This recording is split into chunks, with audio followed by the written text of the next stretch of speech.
जय श्री कृष्णा दोस्तों। स्टार्ट करते हैं आज फर्स्ट ग्रेड के नए टॉपिक के बारे में, नई चीज़ के बारे में। आज हम दोस्तों बात करेंगे स्थानीय मान और जातीय मान के बारे में। आज मैं आपको बताऊंगा कि किसी भी अक्षर में, किसी भी संख्या में स्थानीय मान क्या होता है, जातीय मान क्या होता है और इसके अकॉर्डिंग सवाल क्या क्या बनते हैं एग्जाम के अकॉर्डिंग, वो अपन डिस्कस करेंगे। स्थानीय मान, जातीय मान। देखना, मान लो मैंने कोई भी संख्या लिखी, मैंने मान लो एक संख्या लिखी 32,768। इस संख्या में इकाई का अंक, ढाई का अंक, सैकड़ा, हजार, 10,000 सब अक्षर अपने अपने प्लेस पर हैं और इन्होंने सबने मिलकर संख्या बनाई है 32,768। इस संख्या को बनाने में सबसे अच्छी बात क्या, 3 का अपना योगदान रहा है। कितने का? 30,000 का, क्योंकि ये 10,000 पर है। 2 का योगदान रहा है 2,000 का। 7 का योगदान रहा है 700 का। 6 का योगदान रहा है 60 का और 8 का योगदान रहा है 8 का और सबने मिलकर संख्या बनाई है 32,768। यहां देखना, इसी कॉन्सेप्ट से एक नया कॉन्सेप्ट आता है स्थानीय मान और जातीय मान का, कि आपको बताना है कि हर अक्षर का स्थानीय मान कौन सा है और आपको बताना है कि हर अक्षर का जातीय मान कौन सा है। जैसे मान लो मुझे किसी ने कहा कि भाई साहब बताओ 2 का जातीय मान कौन। याद रखिएगा, हर संख्या का जातीय मान वह संख्या स्वयं होती है। जैसे आपको बोला गया 2 का जातीय मान कौन, तो 2। 5 का जातीय मान तो कौन, 5। 7 का जातीय मान तो कौन, 7। तो हर संख्या का जातीय मान वह संख्या स्वयं होती है। स्थानीय मान, स्थानीय मान का मतलब होता है कि संख्या बनाने में 2 का योगदान क्या है। तो संख्या बनाने में 2 का योगदान, 2 का स्थान कौन सा है, 1000 का। संख्या बनाने में 2 का योगदान है 2000 का, 2 का स्थानीय मान हो गया 2000। मुझे बोला कि सर आप ये बताएं 7 का जातीय मान कौन। हर संख्या का जातीय मान वह संख्या स्वयं होती है, तो 7 का जातीय मान तो 7। आपको बोला सर आप ये बताएं 7 का स्थानीय मान कौन, तो 7 का स्थानीय मान हो गया कौन सा, 700। मेरी बात सुनाई क्या? हर संख्या का जातीय मान वह संख्या स्वयं होती है और स्थानीय मान की संख्या बनाने में योगदान कितना है। तो यहाँ पर संख्या बनाने में 2 का योगदान है 2000 का और 7 का योगदान है संख्या बनाने में कितने का, 700 का। इधर देखिएगा, मैं आपको एक बात और बताता हूं। जैसे मान लो मैंने कोई लिखा 5, 1, 2, 9, 3.4, 7 और 8। मुझे यहां पर हर अक्षर का स्थानीय मान लिखना है। तो देखना, हर अक्षर का अगर स्थानीय मान लिखूं तो इस 5 का स्थानीय मान 50,000। 1 का स्थानीय मान कितना है, 1,000। 2 का स्थानीय मान कितना है, 200। 9 का स्थानीय मान कितना, 90। 3 का स्थानीय मान 3 पॉइंट के इधर। 4 का स्थानीय मान 4/10। 7 का स्थानीय मान 7/100 और 8 का स्थानीय मान 8/1000। मैं तो आपको ये बोलता हूं कि कभी भी अगर एग्जाम में आपको स्थानीय मान निकालना हो तो आप जिसका भी आपको स्थानीय मान निकालना है उस संख्या को छोड़कर बाकी सबको जीरो कर दो। जैसे यहाँ पर आपको 5 का स्थानीय मान निकालना है तो 5 को छोड़ा, बाकी सबको जीरो किया, 50,000। 1 का स्थानीय मान निकालना है तो 1 को छोड़ा, बाकी सबको जीरो किया, 1000। 2 का स्थानीय मान निकालना है तो 2 को छोड़ा, बाकी सबको जीरो किया, 200। ऐसे ही 9 का 90, 3 का 3, 0.4 का 4/10, 0.707 का 7/100 और 0.008 का 8/1000। क्या मैं इसको ऐसे भी लिख सकता हूं, 50,000 का 5 गुणा 10 की घात 4। 10 की घात का मतलब ये रिप्रेजेंट कर रहा है कि 5 के बाद में 4 जीरो हैं। 1 को 1 गुणा 10 की घात 3, 200 को 2 गुणा 10 की घात 2, 90 को 9 गुणा 10 की घात 1, 3 को 3 गुणा 10 की घात 0। 3 के बाद में कोई भी जीरो नहीं है तो 10 की घात 0, सही है। यहाँ पर 4 गुणा 10 की घात -1, 7 गुणा 10 की घात -2 प्लस 8 गुणा 10 की घात -3। माइनस रिप्रेजेंट कर रहा है कि जीरो नीचे है। देखना, माइनस में संख्या होने में और घात माइनस में होने में बहुत फर्क है। अगर माइनस घात पर है इसका मतलब 1 जीरो नीचे, -2 का मतलब 2 जीरो नीचे, -3 का मतलब 3 जीरो जो है ना वो कहाँ पर आएगा, नीचे आएगा। मेरी बात समझ आई यहाँ तक दोस्तों। अब एग्जाम के पॉइंट ऑफ व्यू से स्थानीय मान जातीय मान से क्वेश्चन कैसे बनते हैं वो मैं आपको बताता हूँ। स्थानीय मान जातीय मान से दोस्तों जो सवाल क्वेश्चंस जो बनते हैं वो मैंने यहाँ पर बोर्ड पर लिखे हैं। पहला सवाल तो मैंने डायरेक्ट लिखा है कि 57,981 में 7 का स्थानीय मान उसके जातीय मान से कितना अधिक है। दूसरा, अगर एग्जाम में इस टाइप का कोई सवाल हो, इस टाइप का कोई सवाल हो भाई 800,880 बराबर 8 गुणा 10 की घात x 10 की घात y 10 की घात z, ऐसे 10 की घात पावर में भी अगर कोई सवाल हो तो आपके दिमाग में तुरंत आ जाना चाहिए कि ये भी सवाल स्थानीय मान जातीय मान का है। एक मैंने सवाल लिखा है विभाजकता के नियम से कि अगर एग्जाम में आपको इस पैटर्न का भी कोई सवाल मिले कि 57 किससे पूर्णतः विभक्त है, 15 किससे पूर्णतः विभक्त है, तो ये भी सवाल जो है वो है स्थानीय मान जातीय मान का। पहले सवाल में मेरे अकॉर्डिंग किसी को कोई जोर नहीं आएगा, क्योंकि आपको बोला 7 का स्थानीय मान उसके जातीय मान से कितना अधिक है। एग्जाम में अधिक और कम का मतलब होता है अंतर से। यहां आप देखो 7 का स्थानीय मान कौन, 7 का स्थानीय मान कौन, 7000। आपको बोला 7 का जातीय मान कौन, 7, और दोनों में अंतर है 6,993 का। तो पहले क्वेश्चन का आंसर है 6,993, क्योंकि 7 का स्थानीय मान, 7 का संख्या बनाने में योगदान है 7,000 का। 7 का जातीय मान कितना है 7, अधिक और कम का मतलब होता है एग्जाम में अंतर से, तो दोनों में अंतर है 6,993 का। क्वेश्चन नंबर 2, हमें बोला 880 इज इक्वल टू 8 गुणा 10 की घात x प्लस 8 गुणा 10 की घात y प्लस 8 गुणा 10 की घात z। सही है, इस रूप में लिखा गया है। तो आपको बोला x plus y plus z का मान। मेरी बात सुनिएगा, 880 आप मुझे ये बताएं इसका स्थानीय मान क्या, इसका स्थानीय मान कैसे निकालेंगे। इस 8 के बाद में कितने जीरो, 1 2 3 4 5, तो 8 गुणा 10 की घात 5।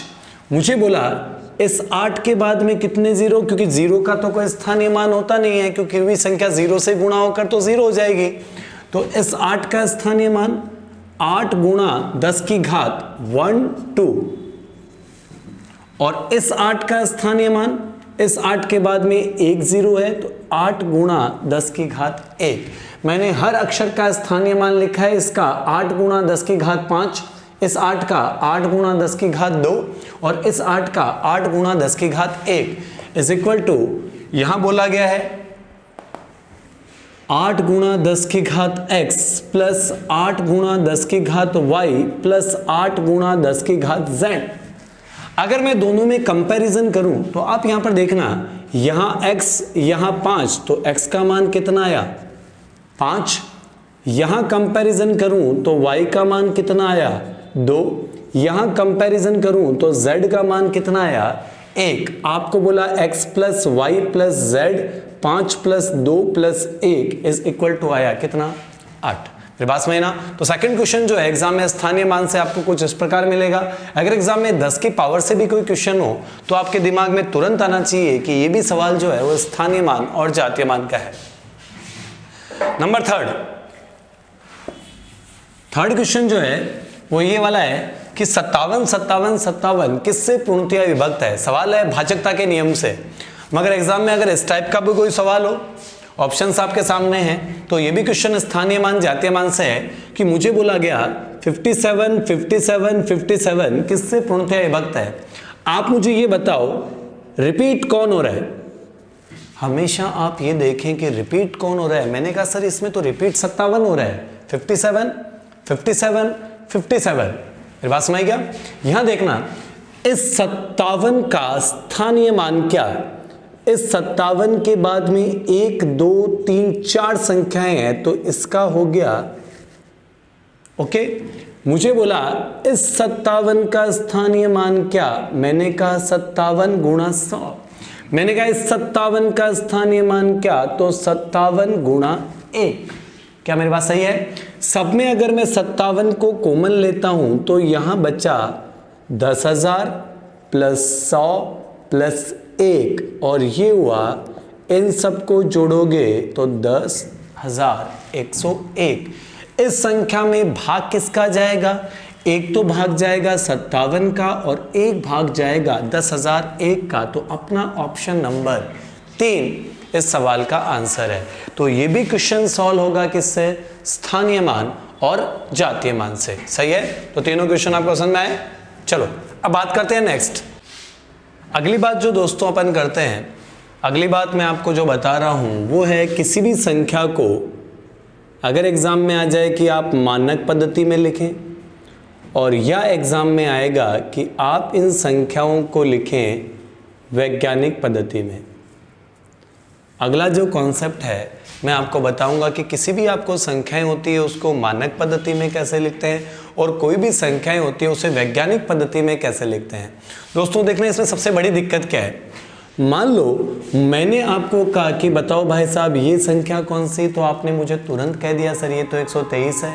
अगर मान लो मैं आपको ये कहूँ कि ये संख्या कौन सी, तो आप मुझे तुरंत बोल दोगे सर ये तो 51,253 है। अगर मैं आपको बोलूं कि बताओ ये संख्या कौन सी, तो आप शायद मुझे नहीं बता पाओगे क्योंकि इकाई, दहाई, सैकड़ा, हजार, लाख, 10 लाख, करोड़, 10 करोड़ अपने खत्म ही हो गया। सही है? तो जो भी वैज्ञानिक पद्धति में लिखने का मतलब, मान लो वैज्ञानिक अगर कोई खोज करता है, वैज्ञानिक करता है पृथ्वी का भार कितना है, गुरुत्वाकर्षण क्या है, इलेक्ट्रॉन का द्रव्यमान क्या है, तो उनके पास संख्याएं बहुत बड़ी आती है। तो किसी भी संख्या को वैज्ञानिक पद्धति में या मानक पद्धति में लिखने का मतलब ये है कि जो भी आपको संख्या दे रखी है ना, उसमें आप हमेशा एक अक्षर के बाद लगाओ पॉइंट।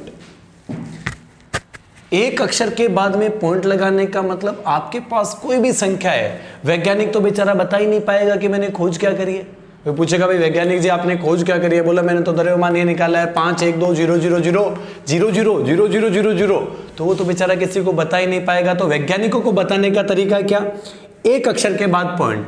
आगे जो भी संख्या है ना उसे आप 10 की पावर में रिप्रेजेंट करें। जैसे आगे 0, 1, 2, 3, 4, 5, 6, 7, 8, 9, 10, 11 यहां पॉइंट लगाया तो ये हो गया 5.12 गुणा 10 की घात 11।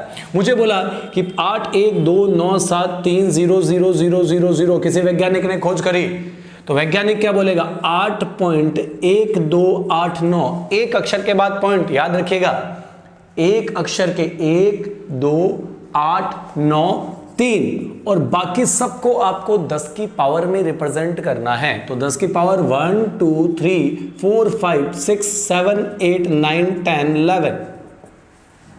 ये बात समझ गया?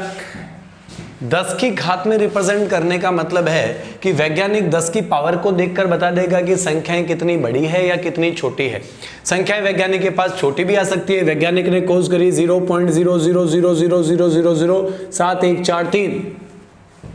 वैज्ञानिक कैसे बताएगा कि मैंने खोज क्या करी है? वैज्ञानिक बताएगा एक अक्षर के बाद में आपको लगाना है पॉइंट।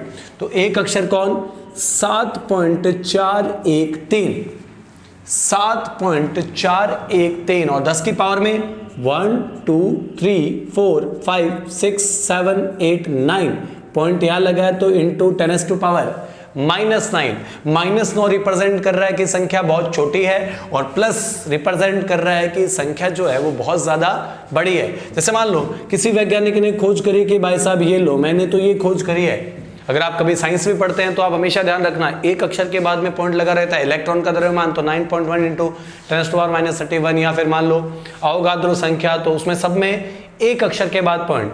इसको अगर मुझे लिखना है वैज्ञानिक पद्धति में, लिखा मैंने 5.12 गुणा 1, 2, 3, 4, 5 इंटू 10 टू पावर -5। तो अगर एग्जाम में आपके पास में सवाल आया, अपन एक क्वेश्चन लेते हैं जिससे मैं आपको समझाता हूं। मान लो मुझे किसी ने कहा कि सर आप ये बताएं, क्वेश्चन का पैटर्न देखिएगा 512000000 बराबर k गुणा 10 की घात n के मानक रूप में लिखा गया है। मानक रूप में लिखा गया है तो k प्लस n का मान होगा। मेरी बात सुनना, सवाल अब तक फर्स्ट ग्रेड में नहीं आया मगर नेट में सी टेट में सवाल का हमेशा दबदबा रहा है। सही है? संख्या ये आपको दे दी और आपको बोला किसके रूप में लिखा गया है। एग्जाम में सवाल का पैटर्न देखना, बोला गया अलग अलग 10 की पावर होती तो ये सवाल होता है स्थानीय मान जातीय मान का। एक ही 10 की पावर है, आपको खुद को बोला कि इसको मानक रूप में लिखा गया। आप मुझे बताओ इस संख्या को 5 1 2 1 2 3 4 5 6 इस संख्या को आप मानक रूप में कैसे लिखेंगे? मैंने कहा साहब मानक रूप में लिखने का तरीका बिल्कुल सही है, एक अक्षर के बाद में पॉइंट 5.12 एक अक्षर के बाद में लगाया पॉइंट, बाकी सबको 0 की पावर में रिप्रेजेंट करना है। 1 2 3 4 5 6 7 8 क्योंकि यहां पर पॉइंट गुणा 10 की घात 8। सही है, इस संख्या को मैंने लिखा मानक रूप में। अब अगर मैं कंपैरिजन करूं, अगला बोल रहा है इस संख्या को लिखा गया है k गुणा 10 की घात n के रूप में। अगले ने मुझे बोला इस संख्या को लिखा गया है k गुणा 10 की घात n के रूप में, तो k का मान 5.12, n का मान पावर 8 और आपको बोला गया k plus n is equal to 13.12। उम्मीद करता हूं आप लोगों को समझ में आया होगा कि किसी भी संख्याओं को वैज्ञानिक पद्धति में या मानक पद्धति में कैसे लिखते हैं। केवल और केवल एक अक्षर के बाद आपको पॉइंट लगाना है। सही है यहां तक?